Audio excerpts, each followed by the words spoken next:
There's really no competition. There's only camaraderie.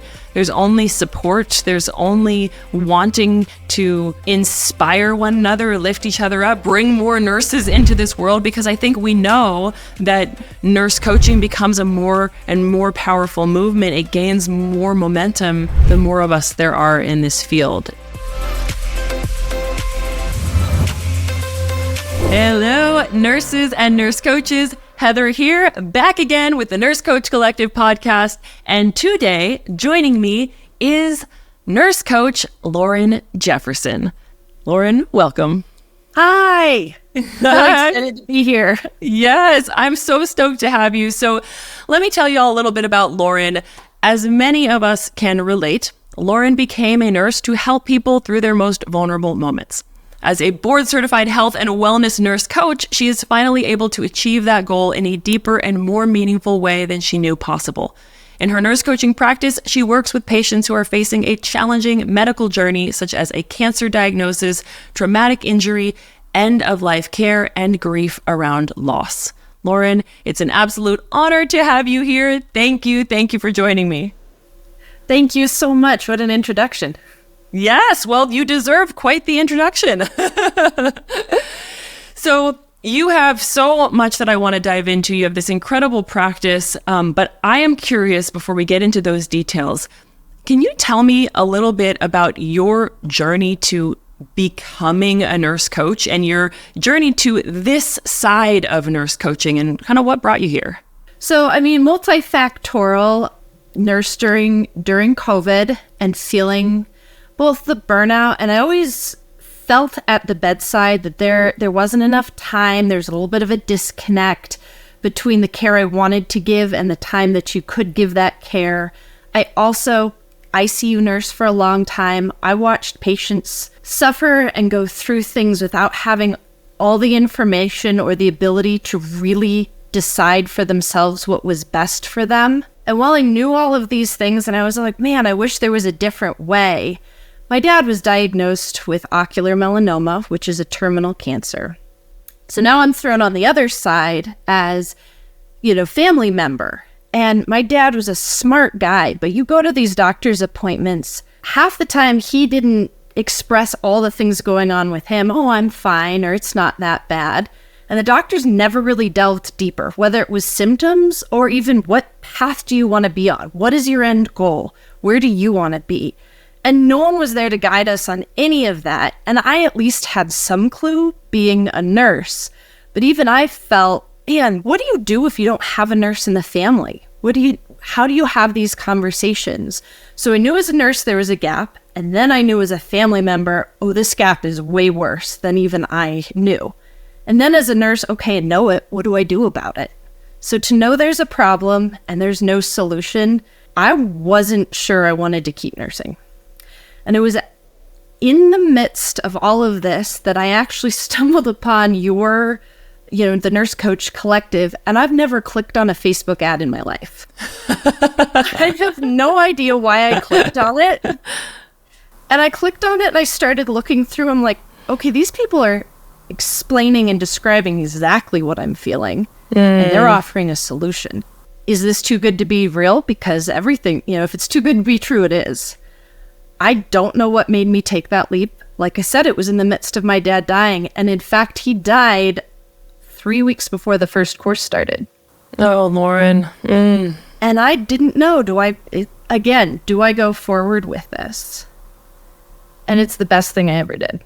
What a powerful moment of transition in your life, and just being in that time where you have had so much experience on the one side of things, right? As a nurse, you've navigated this with your patients, and now everything hits home in such a totally different way when it is you, when it's your family, your life, your father. And so then to be thinking about stepping into something new that sounds a little bit too good to be true, while you're also on the precipice of things in your life and in your family totally changing. That must have been a wild, wild ride for you. It really was. And I think the biggest gift that the program of nurse coaching gave me is I got to live through, I experienced grief. learning how to coach my fellow nurses and learning how to dig deep myself helped me walk the path that I now help my patients walk. Learning how to be there without telling them what to do, learning how to have the discussions, both the education around decision making, what does all this medical stuff mean, but then also how do you break it down and emotionally process it and navigate grief. I had to do it. And so now when I ask it of my patients, and when I say, I can sit here in your grief with you, I can sit here in this difficult decision, I mean it because I've been there. So did you know, Lauren, that this was a population that was near and dear to your heart that you wanted to work with before going through this with your dad? I think a little bit, yes, because again, small community. I grew up in a small community, and you just know a lot of people, and a lot of people in my community do deal with whether it's depression or anxiety. And we have an oddly high rate of MS up where I live. And you just know people who've been through a lot.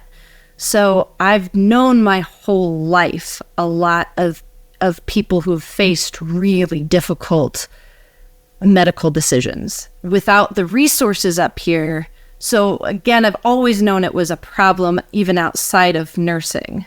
Like, what do you think is the consequence, because you have lived through this yourself with your family? What do you think is the consequence of not having support, not having a nurse in the family or a professional nurse coach on your side to help navigate something so complex? The root answer of that is a lot of the pain and suffering this sounds big, but in the world today, if you can't make a choice that's right for you, because you, A, didn't have the right information, and B, no one asked or really processed, what's your why? What's your meaning?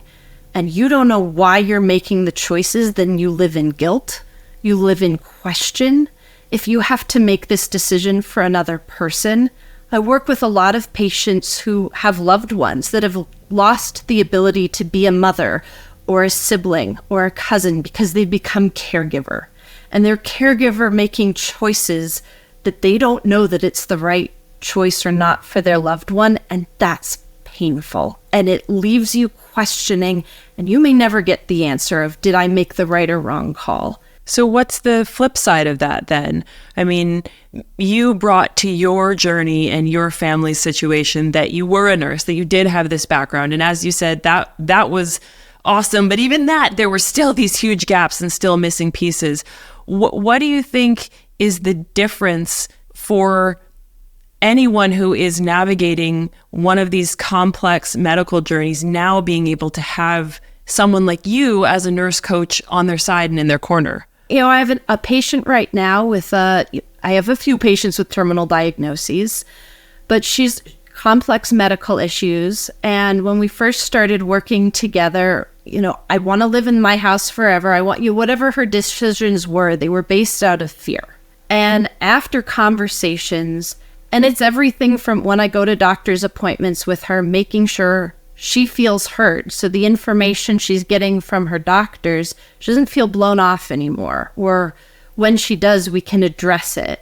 She feels heard, and then she understands consequences of her decision making. So the choice isn't, do I want to stay in my home or do I not want to stay in my home? It's a much deeper answer of, how do I want my life to look while I'm still alive? What are the things that are important to me? And her answer was friends, people, time and energy to do things she wants to do.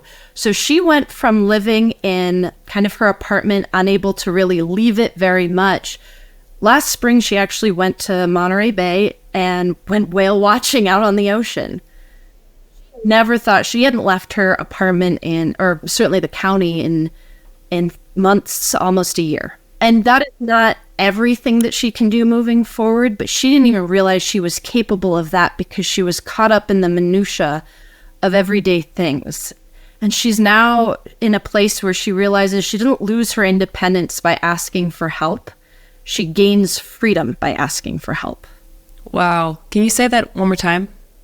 She does not lose independence by asking for help. She gains freedom by asking for help. I think that is so spot on and so powerful, and just a major, major takeaway, I think, for anyone walking through a complex medical diagnosis, and also anyone walking through anything in life. And probably something that you and I know is one of the most powerful parts of being a nurse coach is when we're able to serve and support others. Our superpower is not taking away autonomy or power or decision making from another person. It's actually giving them back that freedom and the ability to live in a different way that's in alignment with their soul, whether they are young or old or healthy and thriving or towards the end of their life. There's always room to be focusing in on, like, what makes you feel free in this moment? What makes you feel alive and well with the resources that you presently have? Absolutely. And that was one of the things that hit so home for me. And probably the biggest change in my nursing practice is I can't cure it. I can't necessarily fix it. And I tell my patients that I'm not here to fix any of this, but I'm here to be with you on the journey and make sure that I support the choices you're making, and you're making the choices that are right for you and speak to you. And I really appreciate you sharing that story, because there's some line, and maybe I pulled it from your website or something, but it says about what you do is watching my patients transition from a place of fear around a diagnosis to being able to choose to really live again. And I think that's how one of your patients actually put that, to be able to really live again. I think that is something we often forget when we get so bogged down focusing on medications and pharmacology and diagnoses and symptom management and treating and streeting and, doing the most we can for the person to slap that Band-Aid on and then send them on their merry way. And we forget that isn't the utmost important part of the care that we can provide another person as nurses, as fellow humans, to support someone to be alive, to feel fully whole and alive, no matter what you have going on. Absolutely. And again, yet another thing through nurse coaching and the practice is that, I've had this conversation with patients. You can choose to live even when you're dying, even in your worst day and your ugliest moment, in the grief and the pain and the sadness. Those feelings are feelings of a person who's alive and living. And it's not about not feeling that or pushing that aside. It's delving into all of the moments of life that make it messy, that make it great, and moving through it and recognizing this is all part of being alive, and I'm choosing to be alive now. I love this, because I think, Lauren, that when a lot of people think of health and wellness coaching or whatever they envision nurse coaching is before they learn about it, we often think that it's striving to be ourselves and striving to help others get into this optimal state of perfect health and well-being. And in a lot of ways it is, but it's so much more complex than that. So there are these things like being the perfect practitioner of mindfulness, or having your nutrition all figured out, having this great exercise plan to follow. And I know these are all things that you get to work with your clients on because they're important areas of wellness, but it's also not just about being this perfect image of health and wellness. It's about all of the messiness and the rawness and the ugliness and the feelings, and like being in it and being witnessed and being alive inside of it. I mean, the nutrition is a perfect example. At my core, I absolutely believe what we put in our body is the energy that we live off of. When I had another patient with a terminal cancer diagnosis, and all the ideas out there around health and wellness and what are all the things that you can do in fighting cancer? And there's a lot. And do I think some of them make a difference? Absolutely.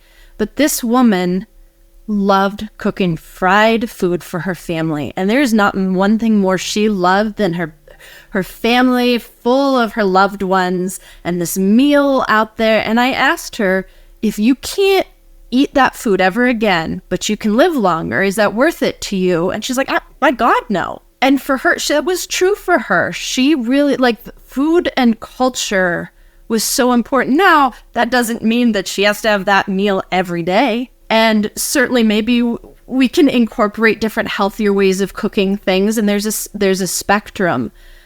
But again, her truth was that these meals bring her such deep joy that it's not worth it to her to be on a fasting juice cleanse.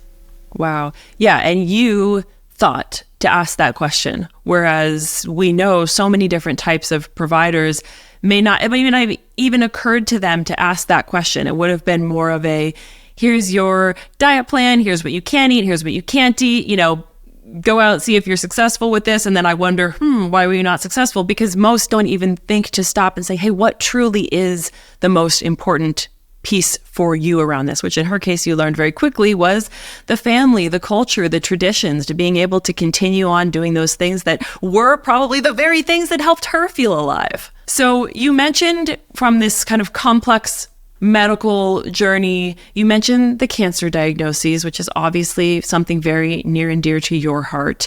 You mentioned end of life care. I know grief has come up in here. Is there anything else that kind of fits into this population that you've been drawn to? A lot of, again, the complex diagnoses, it's more than just cancer, grief, or the end of life. There's such spectrums, and diabetes is a massive diagnosis that alters your life and sense of self. Even an aging population, so I live in an area where we have a very healthy older population that all of a sudden is hitting this spot in life where they're not mountain climbing anymore, or the way they saw themselves, self-identity, and whether it's an aging population or you're very young and you get a diagnosis that alters who you are, trying to figure out, is who I am this person that can climb mountains, or what about that spoke to who I am? And it kind of, that goes across all of the diagnoses. Whether it's MS, whether it's diabetes, whether it's myasthenia gravis, whether it's, it alters your idea of who you are and how you move through the world. And how can you get back to the sense of, well, no, I still am who I am, and I still move through the world. It does look different, but this is not defining of me. Because we've seen, I imagine you've experienced this fully. I know I did when I was an ICU nurse at the bedside. It's like we have seen how having a diagnosis or a label or the things that we are not able to do because of a diagnosis, how that really becomes almost a definition of who you are as a person. I've seen that happen over and over and over again with the patients I used to care for. What changes? What changes when you get to show up and tell someone, first, you're not alone on this journey. First, I see you, I hear you, I'm going to ask you the questions to find out what's most important for you. But how does nurse coaching help someone to not be their diagnosis? Yet again, another great question. I'm going to answer with a story of actually an athlete came in,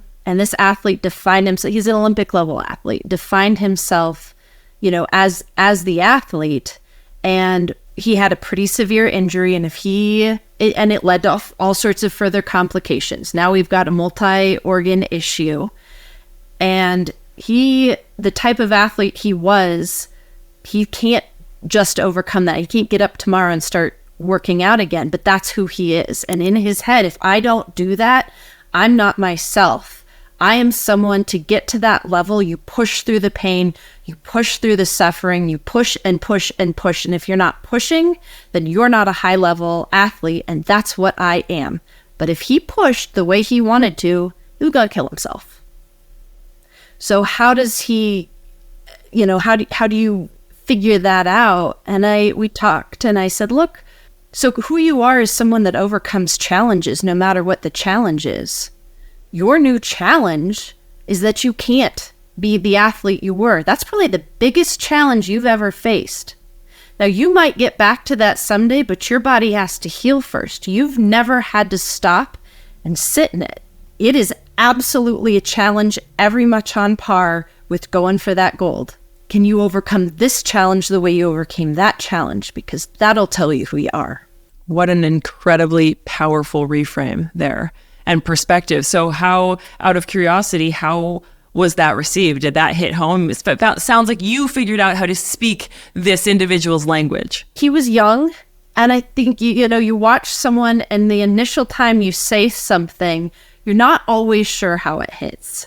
And then over time, you start to, so he, instead of going AMA and going home, he did stay. This was a hospital patient, so as we know in the hospital, I don't actually know what he went home and decided to do. Sure. One of the benefits of nurse coaching in those long-term relationships, you get to see and experience through and find out how they conclude. But anyways, go on. I mean, I can tell you from the nursing side of it, I'm finally having conversations with my patients that feel meaningful. And in that moment, I think I did give him the information. Hopefully he thinks about it, and should he make the choice to work out and keep pushing, it's a decision that hopefully he thought about, instead of just that gut reaction of, I don't care what the injury is, I don't care what the diagnosis is, I'm going to keep being the person I am, which is kind of the flip side to the question you asked, ignoring the diagnosis. And we've seen the patients that push through, I will be who I am and I'm going to ignore this diagnoses.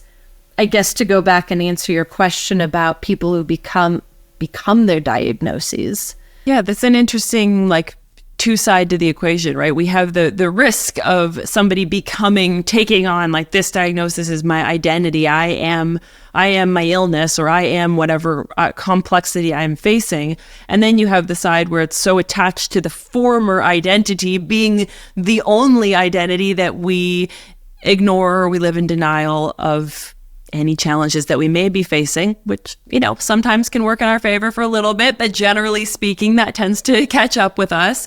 And so from what I'm gathering and what I'm understanding about your role as a nurse coach is that you are really able to empower your clients in your own practice, but also empower your patients at the bedside to have that different level of acceptance, of understanding, but also hope, and really an empowered, possibility-focused way of envisioning the future, and almost reminding them of their power to still be themselves, to still have a life, to still be alive, to still seek joy and wellness in this very broad and deep, meaningful sense, no matter what, and to have your support in doing so. Absolutely. I think one of the biggest things is we cannot choose what happens to us, but we can choose how we react to it. And that's what makes us who we are. And sometimes when all your, decision making, everything feels so out of your control, to remind yourself, no, I do get to choose how I handle this. And that doesn't mean never breaking down. And it doesn't mean never having bad, rough moments. But reminding yourself of the choices you have, or having someone help you remind you, it is empowering, and it does give you hope, and it reminds you that you have autonomy and the ability to choose who you are, even when things are happening to you. Yes. Don't have the ability to control what happens to us, but we can slow down, be intentional, get support, and have intention about how we choose to react to things. I love that, Lauren. Now, I want to backtrack a little bit, if it's okay with you, because I want to acknowledge that you said that you came into the Nurse Coach Collective. You started your learning journey to become a nurse coach right at the same time that you were at that final phase of losing your father to cancer. And you did not have a professional nurse coach. You did not have a Lauren to support you in your process, to support your family in their process. So what was it like for you to jump into this program, this training program that, is rigorous in its own way while you were going through that? How did you manage it? How was it helpful or supportive of you? Or what was that experience like? It was so hard. When Dad died, obviously losing someone, it's the hardest thing I'd ever been through up until that point. And I am the only medical person in my family at all. I don't have grandma or uncles or aunt. Nobody else has ever been medical. So I was my dad's daughter, but I also was the nurse in a way that I couldn't share with my closest family. While they could love, we all had our own perspective of it. But my perspective of being the person that understood what these medical terms coming at us were. And in another odd, bizarre, we're a small community, my dad was on the floor of the nurses I work with. So it's my nurse community that was taking care of my dad. I was working the floor while my dad was on the floor. And so it was this really weird, I didn't have my closest family to explain what it's like to be Nurse Lauren and also daughter Lauren. And the Nurse Coach Collective, it was a bunch of people that also wanted to dig deep, that weren't afraid to ask the real question, like not, how are you? And hope to hear, oh yeah, we're getting along. But really want to know, how are you? And listen. And really want to know, how can, we know we can't fix it and make it better, but we can be here and support you. So like I said, I got to feel the grief that my patients are going through. I also got to feel the support from the Nurse Coach community. I will always be healing from this. But through the collective, taking moments to look at things, whether it was the little moments of meditation, I use so much of it now in my practice, the toolkits that the practice gave me, whether it's leaning on the people that can be there in those moments in those ways, whether it's laughing and being silly, because joy and laughter and dancing is a powerful healing, recharging tool. Whether it's, journaling, meditation, you gave us a bajillion different ways of breath work, and different things work on different days. And one of the biggest things I learned in the collective was how to rediscover myself and what I need to heal, because everything I knew up till that point, it went away. Nothing felt good. So how do I go through, and in going through step by step the collective with other people who are also going through it, I started to rediscover what does work for me and learned that's different for every one of us. You walked through your own version of what we've been talking about here, which is like refinding yourself, recoming alive, refinding your identity, because you had this side of you that's Lauren the nurse. You had this side of you that's Lauren the daughter. And then they're both kind of thrown up in the air and all meshed and mangled together in this way that doesn't totally make sense.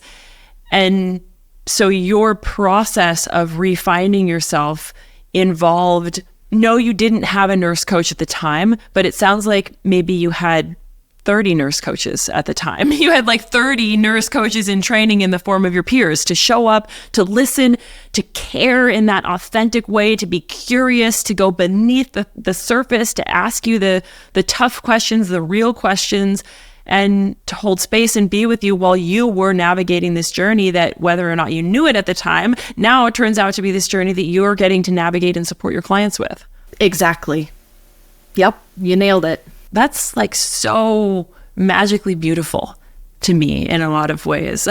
When Dad died, and this course is supposed to start in 3 weeks, I very much questioned, is this the right time? Should I really be diving into a rigorous course? Does this make any sense? And hindsight, the timing couldn't have been better, which shows me that any point, even if you don't feel 100% ready, any point is the right time to start getting into, asking for help and leaning into it. Yeah, I think the thing that comes up for me as I'm listening to you and being reminded of like the importance, the power of asking for help, that any time is the right time. It's like, it's just so important to not be alone. We navigate so much in our lives alone, even if we have friends, even if we're in relationships, even if we have close families.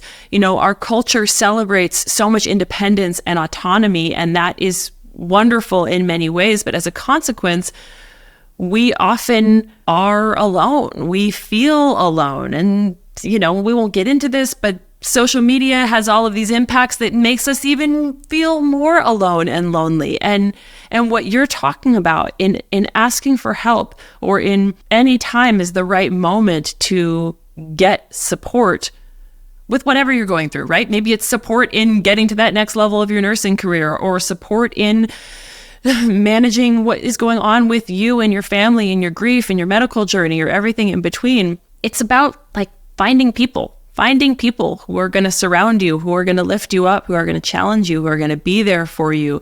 Finding a environment, a learning environment or something else that is going to help you grow, keep you on the up and up. I don't know. Does that concept ring true to you? Like the importance of just not being alone as you navigate this? Well, I can give you a very, very black and white example again in my own life. So my dad was diagnosed 14 years before he died, but we knew eventually it would come back. But we had an amount of time between it coming back that nothing was normal. We knew it would come back eventually, but we had these 10 years.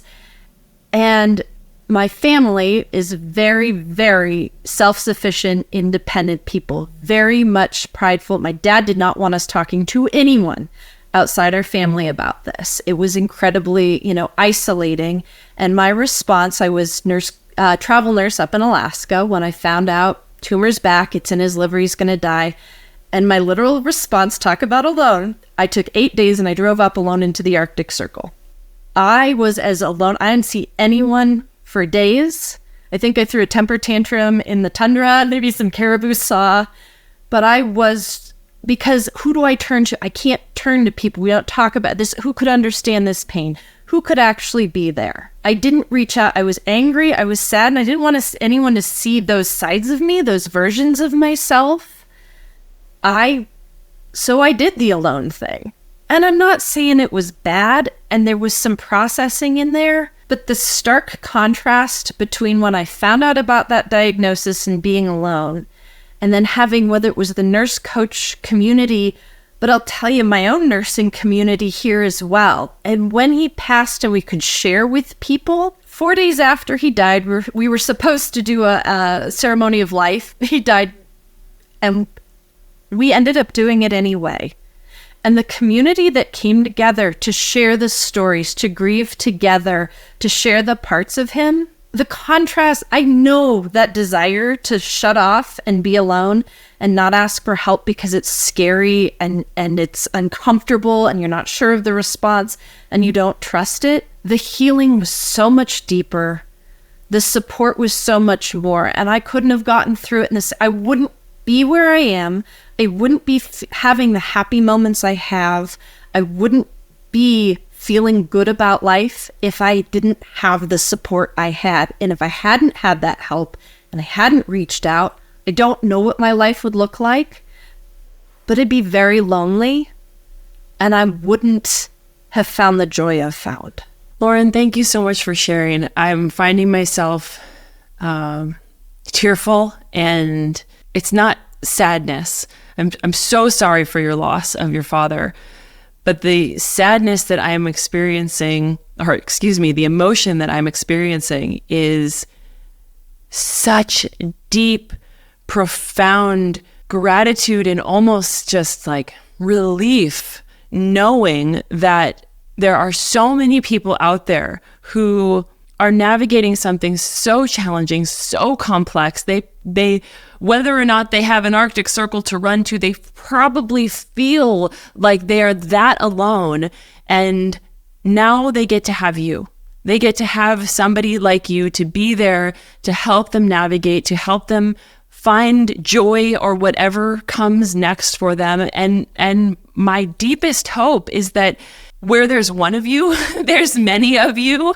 And I hope that in listening to this, there are going to be so many other nurses and nurse coaches who are inspired by you to get out there and be doing some of this most important work and supporting our population, our community, our fellow humans when we are most in need, and maybe when it's most difficult to ask for support too. Absolutely. This is a community of abundance.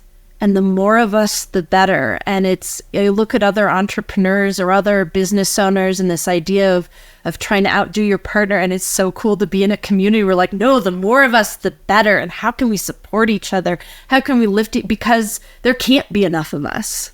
Yes. And that's not always true in nursing. Like, nursing has a reputation for being a bit of a dog eat dog world. And we get out there and we eat our young and we got the bullying and all that gnarly stuff. But like in nurse coaching, it almost doesn't exist, right? And that's one of the things that I've always found to be just mind blowing and beautiful, is that there's really no competition. There's only camaraderie. There's only support. There's only wanting to inspire one another, lift each other up, bring more nurses into this world, because I think we know that nurse coaching becomes a more and more powerful movement. It gains more momentum the more of us there are in this field. And I always welcome more colleagues.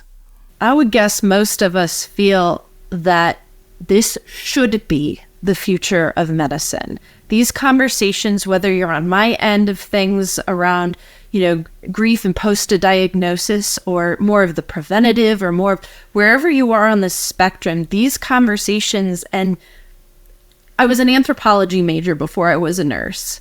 And I also gotten to spend some time down in Mexico with a Mayan wise man. Other cultures do this. They have these conversations. Healing and health is community. Healing and health is a meal shared. And I believe that at my core, and I think nurse coaching does too. Medicine should be all of these things, these conversations, this compassion, the support. And the more of us there are, the bigger the movement is. Maybe healthcare can shift in that direction. Yeah, I have heard you say that before, and I'm so happy that you brought this up, this idea, this notion that nurse coaching is the future of healthcare. I think you and I, and probably every nurse coach or nurse really we've ever talked to, knows what you were saying. This should be the way that we're moving. This should be the future of healthcare. But what do you believe is actually happening? Are you seeing this? Are you feeling this? Do you believe that nurse coaching truly is and can become the future of healthcare? When I see the system, it feels bleak. But when I talk to individuals in the system, there's a lot of passion for it. And I think right now we're on a point where there's uncertainty. Can someone like Lauren survive in this business and actually do it and survive and make it work? And am I getting a paycheck enough to survive in Summit County? And I think that's where the fear is for a lot of nurses. There's some comfort in the consistent paycheck. Yet so many of my colleagues from all my travels and where I'm working now, including providers, doctors, like, whoa, this is really cool. Tell me more about that. How do I want to do that? How do I figure that out? I have had multiple people can I work for you? Can you show me how to do that? How do I do this? The desire is there. The door just has to open and people have to walk through it. But I very much believe the majority of individuals in our healthcare system got into it because they care. And if given the opportunity, would absolutely choose this. Yeah. So here we are opening the door, right, Lauren? Like we're wide opening the door and saying, come on in. It's safe here. It's fun here. And I think what you spoke to is really, really important to note, that it's not just that you are finding that there are people out there who need your support and who are willing to pay for your support so that you can be earning money in this way. But it's also your fellow nurses who are wanting to get in on this work, who are saying, hey, can you hire me? Hey, I want to do more of what you're doing. And I think that those two pieces combined are a really good indication to the need for this field, the market drive for this field, and letting you know that you are on the right path, that you are doing something that is not only important and meaningful and impactful, but also there is just a deep, deep need for that our fellow humans are willing to show up and say yes to. Yes, absolutely. Well, Lauren, I want to close out, if it's okay with you, by reading a few of the testimonials that you received that I pulled from your website. So I know you didn't see this coming, so take a moment to put you on the hot seat here. But I just think they're so powerful, and they really give some context from a client's perspective to what you do and to how it compares to the traditional healthcare model. So is it okay with you if I share those? Yes, thank you.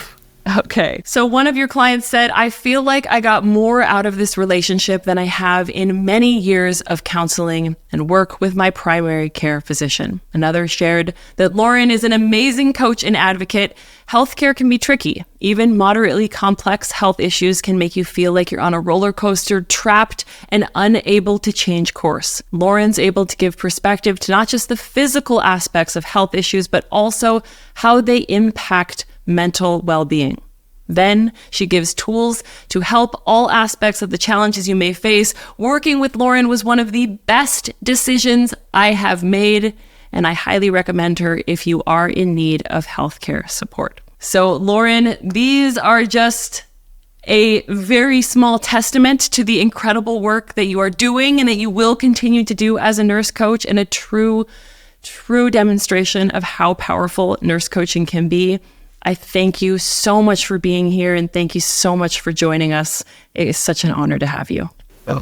Thank you for opening the door for so many of us.